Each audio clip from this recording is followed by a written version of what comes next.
All right, it's big channel updates. We got a lot of stuff going on, so let's get right into it. Distraction makers. All right, well, to start things off, I think I'll just go through, I guess, some of my updates that I have going on. I've been hard at work on my card game. I don't know yet if it's a living card game or a TCG. We'll see what happens. Are you not 100% on the name, which is why you're not saying the name? That's why I'm not saying the name. Okay, Yeah, right. I'm not 100% on it yet. It's been a challenge to find something that works better. I'm doing all of the artwork, so it's going to take a while. There's going to be some stuff in the near future where hopefully I can get some more art done sooner if get kind of some support going for the game, those kinds of things. But that stuff will come a little bit further down the road. It's a card game that I'm building, obviously based on a lot of stuff that we talked about on the channel. I'm building a system that works for 1v1 as well as 4-player free-for-all. And like from the ground up. So like the decks will be the same in either version. You said that you're doing all the art, but you have a lot of it done already. I mean, I have a good chunk. Right now I'm doing the art for like the starter decks. There's going to be, it's a game that has like hard split factions. So there's like 5 different factions. I'll show some art on the screen of what I've gotten done so far. I'm doing the art for all of the starter decks. So there'll be 2 starter decks for each faction, and that'll be like the initial batch of cards that the game will sort of like launch into what I might call like early access for a card game. So that'll be ran through our Discord. Probably going to start doing some leagues, ways to get like special promotional cards that will not be available once the game is actually like launched. So still trying to decide how much of like the game's updates are going to be brought to the channel, whether or not that's going to be like a, you know, like a dev vlog kind of situation or not. I think time will tell, I suppose. I'll probably try some of it and we'll just see if people want to watch that stuff or not. Yeah, playtests are starting to ramp up. I'm kind of doing them sporadically right now in our Discord. So if you're interested in checking the game out at some point soon here, make sure you join the Discord. Right now it's kind of impromptu, but once I have all of the artwork done for the base, like 10 decks, then playtests will be happening probably at least once a week moving forward. And that'll be part of like the playtest league kind of thing that I'm imagining. Yeah. I guess that's about it for me. You know, just working away on the game, trying to get that art done. But yeah, let's get to the bigger stuff to talk about. So what's going on in your world? Since we've been on the channel, I started Void Monster back January of last year. That's been going strong. So every month there's been new stuff and it's been very hectic and trying to get caught up on that. So still keeping up with that.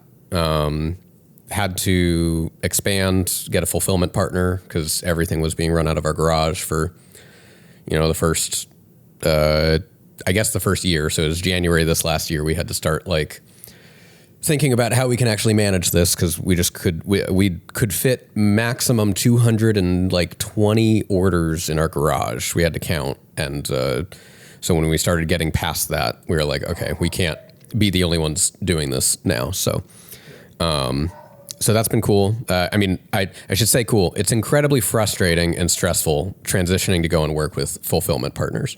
Not necessarily on them, because what we were running into is like starting an online store, doing it out of our garage and stuff like that. Turns out, you do need SKUs.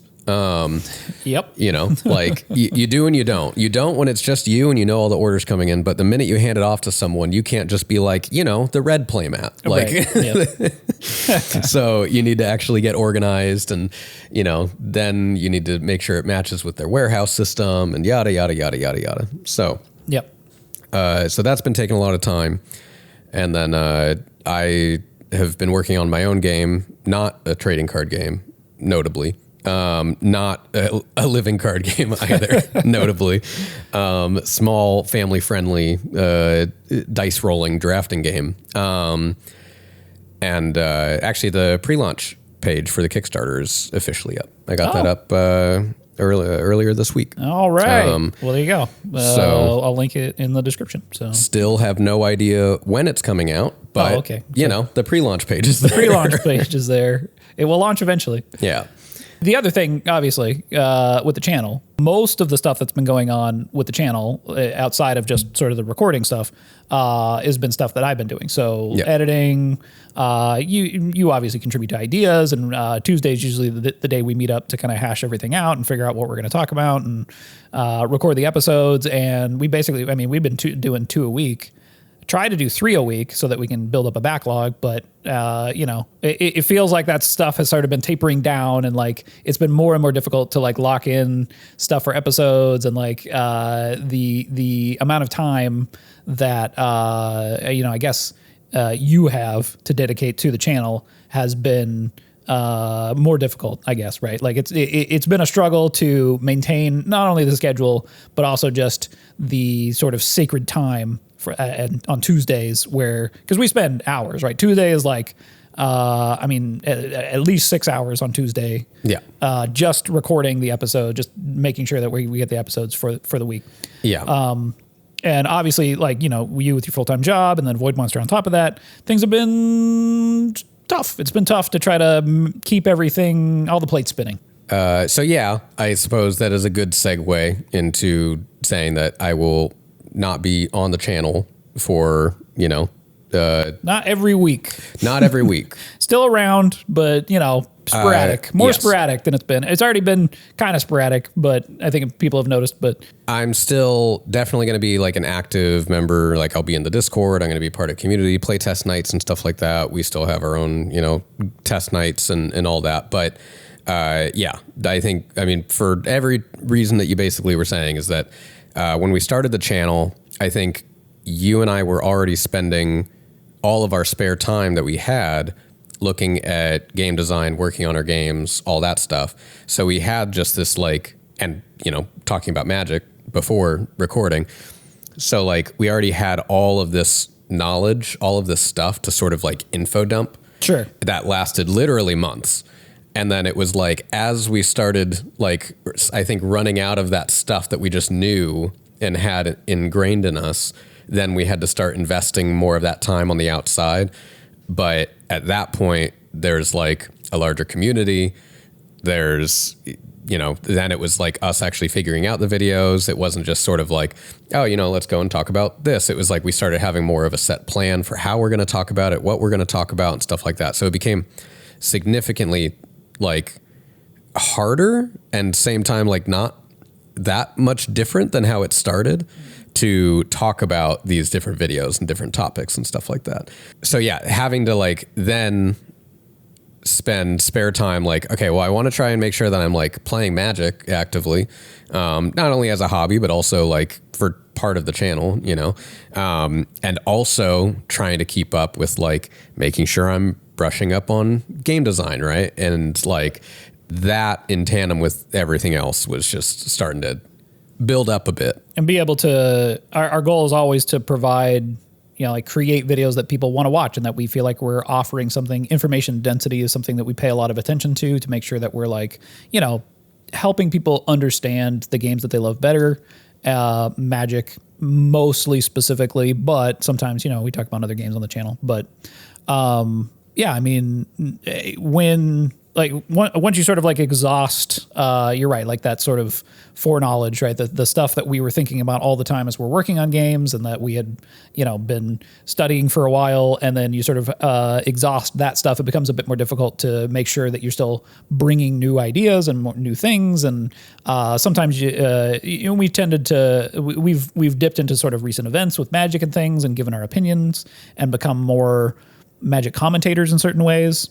And, I think for me, that stuff comes pretty naturally because I've played Magic for 25 or whatever years, right? So it's pretty easy for me to talk off the cuff about Magic, to, I guess be able to bring a lot more of that sort of foreknowledge when we're talking about Magic specifically. So I think that maybe has been a point that has been somewhat difficult. How it started is that because I don't have as many years in Magic, but before recording the podcast, like I had gone through almost the entirety of Mark Rosewater's like Drive to Work podcast. I was playing Magic very actively, Commander as well as Standard and stuff. Like I was an active participant and like learning a lot about Magic and the history of it. And I felt very confident, I think, in sort of like Magic's systems, but you knew so much about Magic's history that you knew specific interactions with Magic's systems. Right. Right. And like, I was sort of learning it secondhand, either sometimes through things you would tell me or something, Mark Rosewater would talk about or whatever. But it's not as like ingrained. And the stuff that I think that was usually more top of mind to me was like the, just crunchier like game design topics. Right. And so like, the videos that you like, the solo videos you've been doing lately and stuff, like we've had discussions that it's like, yeah, that's not something that I can like comfortably talk about as much as you can talk about something like that. Right. Stuff that's like maybe a little closer to like Commander gameplay and stuff like that. Really the stuff is like, yeah, when it's like Magic tied into like a greater thing about games industry, right? That stuff that's like, yeah, okay, that's like closer to, I guess, my wheelhouse. Well, and it was kind of interesting because early on, like the podcast didn't start talking about Magic, right? We sort of even hesitated early on to go down that road because we had a pretty good idea that once we started talking about Magic, it was going to be a Magic channel. It was going to be, well, part of it is because Magic is kind of a universal language for game design. Well, I right? don't yeah. Where Magic has examples of like everything because they've been at this. I don't know if there's another game that's been continuously iterated on for over 30 years. D&D. Yeah, D&D is sure, but even D&D, their iterations come out in additions. It's not it's sets sequels, that come out through sequels of the game, not like continuations of the same system. Yeah. So yeah. I guess ironically, both of these are owned by Wizards of the Coast, and so yeah. Once we sort of were like, all right, well, if we start using Magic as a shared language to talk about design.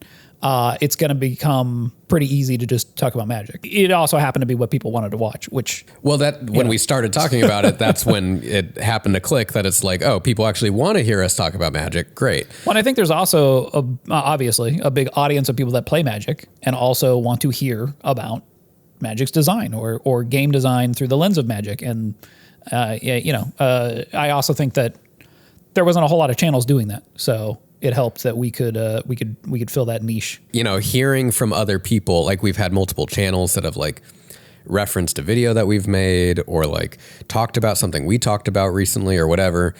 Like seeing stuff like that has been pretty wild. Like going from no following to now suddenly people like listen and sometimes respect our opinions on our thoughts on Magic and Magic design and stuff. It's just been, it's very strange. Part of the reason why we wanted to have this conversation was to sort of just take a critical look, I guess, take a logical look at where the channel has gone, where we're at, where it's going to be going. And that realistically, it's just that there's just not enough time to do everything, right? Mm-hmm. And when we're both sort of like, all right, well, how do we maintain the game design parts of what we want to do? How do we maintain the side project stuff that sort of feeds that game design thing somehow? And how do we maintain those things? And Distraction Makers was like a crossover there where once the channel started going in kind of this direction that I think was more weighted towards the things I'm suited to talk about, it became more difficult for you and took a lot more of your time. There's an outsized amount of things that I had to learn about in order to try and not only maintain like my own even personal interests sometimes, but also to keep up. Yeah. Like, and in my spare time, like while working, sometimes I can't just grind watching legacy meta videos, right? For me to be like, what's Oops All Spells going on? Like, what's happening here? Okay, sure.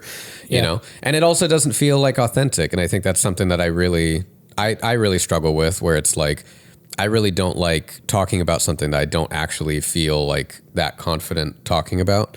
And I never wanted to, sure. And I just never wanted to like, to get to that point where I think a big fear I had is like I never wanted to become a type of YouTuber that I feel like you see all the time, where someone went and read another article by someone and they're like, now I'm an expert, and then they go and do a video on it, and I'm like, no, I don't want to. I don't want to ever become that. So right.